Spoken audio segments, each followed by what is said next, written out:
Miami Hurricanes are getting ready for their final regular season game of the season against Pitt this Saturday at 12 up in that cold weather. It's supposed to be 33 degrees at kickoff. But that's not what this video is about. This video is about the future and what the Miami Hurricanes could be looking at quarterback. And we did a video about this a couple weeks back discussing the options at quarterback for next season. And we talked about CJ Bailey, Lenore Sellers, Luke Luke Nickel, and of course, Darion Coleman from Orlando Jones. And the one quarterback that didn't come up in the conversation because at the time there was no thought or there wasn't anything speculated about him. The quarterback that wasn't talked about was Sam Leavitt, quarterback at Arizona State, who currently has Arizona State sitting at 8-3 right now on the season. The games that he has started this year, they are 5-2. They are the one team that has given Texas Tech a loss. And in that game, he threw for over 300 yards. Now, at the time of the last video, I mentioned CJ Bailey as the option, as I thought that was the one that made sense. But I got to be real. I'm running that back. And I'm going to tell you why. Welcome back, everyone, to another edition of Hurricanes Unfiltered, powered by Come On Now, the podcast. I'm your host, Rudy Rodriguez. Show might hit that like button and subscribe to the channel, man. Appreciate y'all continued support of what we do here, and we thank you. Please do share it. Let your friends know. Let your friends know. Let everyone know where they can come get the unfiltered raw takes on the University of Miami, where we pull no punches, where we say what we feel, and repercussions may be what they are, but it is what it is because I wouldn't be doing what I do if I brought you the BS. If I did the ass kissing sessions, I tell the truth, nothing but the truth, the whole truth. So help me God, and I give you my opinion. So when I tell you I think people need to relax on situations, I mean it. When I tell you you have a right to be crazy, I mean it. And we'll talk about this right now. So going into the Hurricanes game, I said CJ Bailey is the guy. CJ Bailey is the guy. I didn't think there was much of a thought. 6'6", nice arm. He's from South Florida. Wanted to play here. Got a lot better from freshman year to sophomore year. Maybe a reason that JoJo Trader might stick around because I don't. If he doesn't come here, I don't think JoJo Trader will be in a Hurricane uniform next year after what's going on this season with him specifically. But when you look at everything in the landscape of college football, I think it's abundantly clear that the Hurricanes will be in the portal looking for a quarterback. And the other option was Lenore Sellers in the portal. Well, Lenore Sellers, I gave my opinion on as well. I don't think he's a smart football player. Like, this isn't personal. I just don't think he's very smart in his decision making. I don't think he's a very good quarterback. He's an athlete, and that's really it. He's not anywhere near a Cam Ward level skill guy. He's way bigger, but I don't think he's anything. I don't think he's a smart QB. I watched the guy play. I watched him make the mistakes that he makes. And I'm sitting here like, this isn't a smart quarterback. He has a poor football IQ. So I'm not interested in Lenora Sellers. Now, if he ends up here, would I cheer for him? Of course. I want to win. I want him to be great. But I also want the guy that I think will make the Hurricanes as good as they can possibly be. And I'm gonna be real. I'm gonna be real. After watching CJ Bailey the last 2 weeks, I don't think he's the guy. I don't think he's the guy. And I'm not doing this from a perspective of what would be the right word? Recency bias. But I guess you could say there's some recency bias because where we are right now, we're looking at a player who the last 2 weeks has been nothing short of horrendous. Against Miami, we shut him down, completely shut him down. We made him look pedestrian as heck. He only had 120 yards passing, was 17 to 30, threw 2 picks, was just not right. But you want to chalk that up to, okay, maybe there's jitters. You're playing back at home.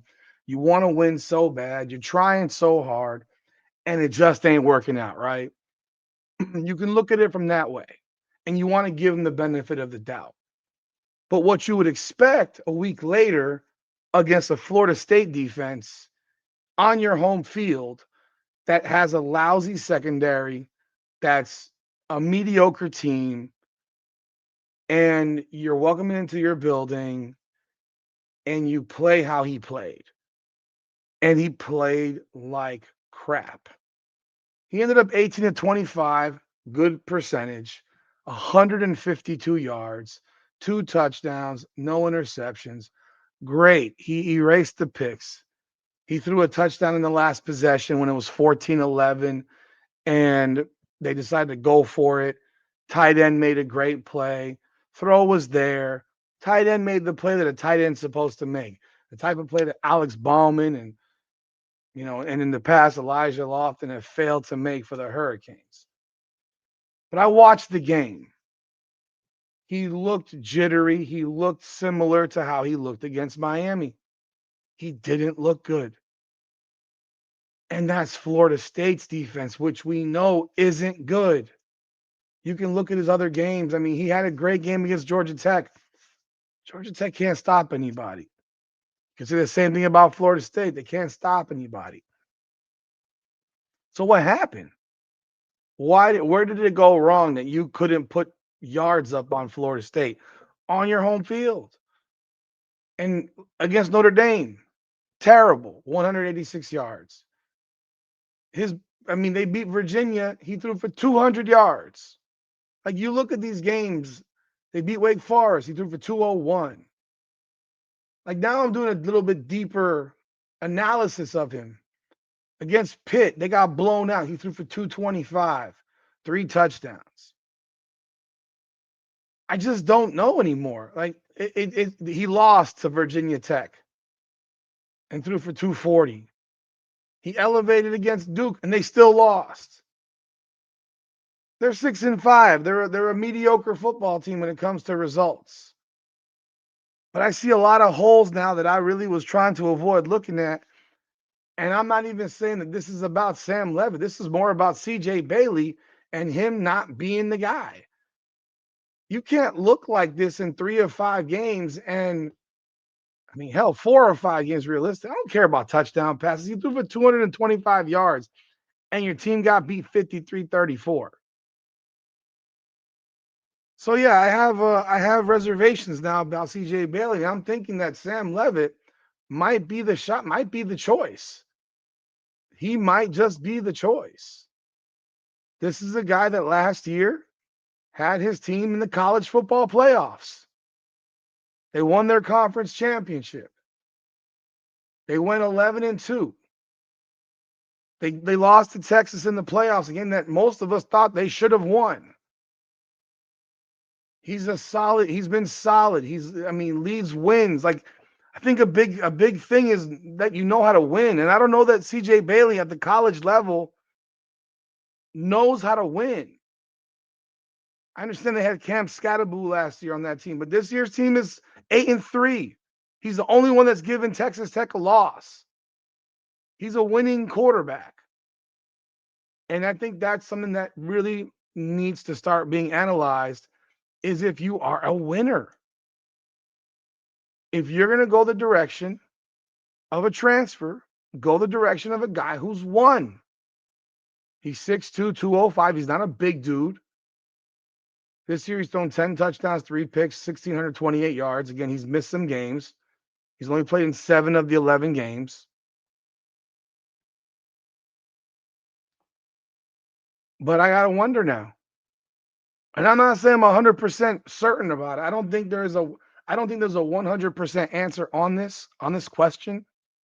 But I do believe that the Miami Hurricanes are going to really have to dig in deeper on this one and really get a good grasp of these two guys, because I don't know that CJ Bailey is ready to come down here.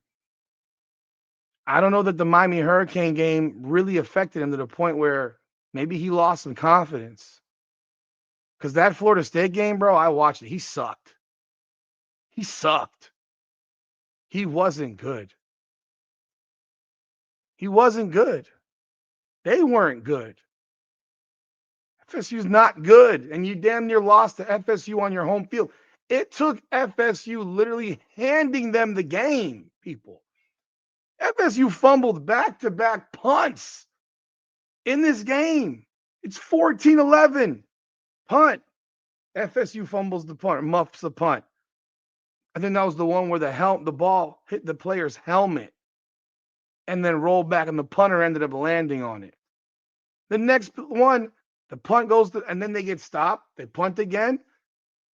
The return man muffs the punt. They get the ball at the 10 or 15-yard line, and there you go. You got NC State in position to score.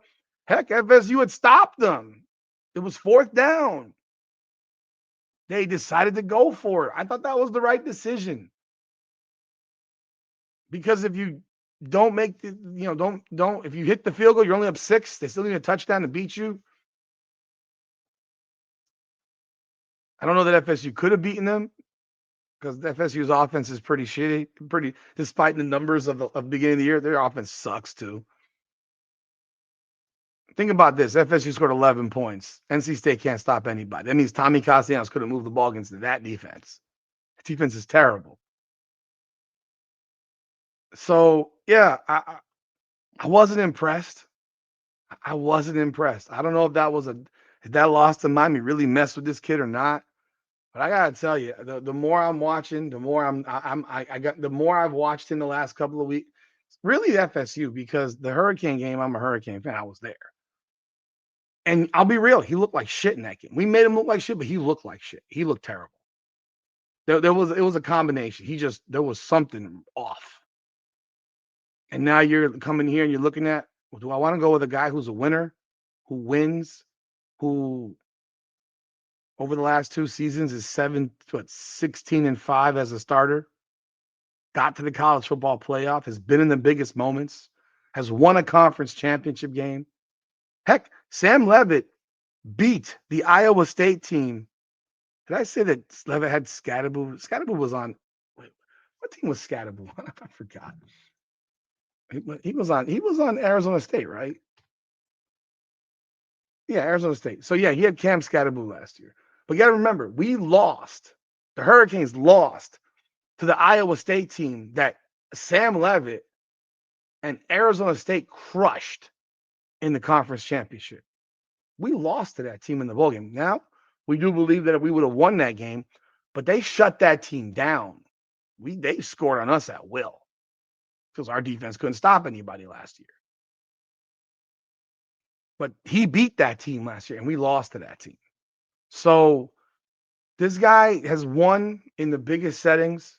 He's beaten top opponents. There's a winning bug to somebody. And if he has that bug, I think that lends credibility to really looking deeper into this dude, because now the reports is that he's probably not going to return to Arizona State and that he is looking at Texas Tech or Miami. It's big. That's big. This is a guy from Oregon looking at Texas Tech or Miami. So,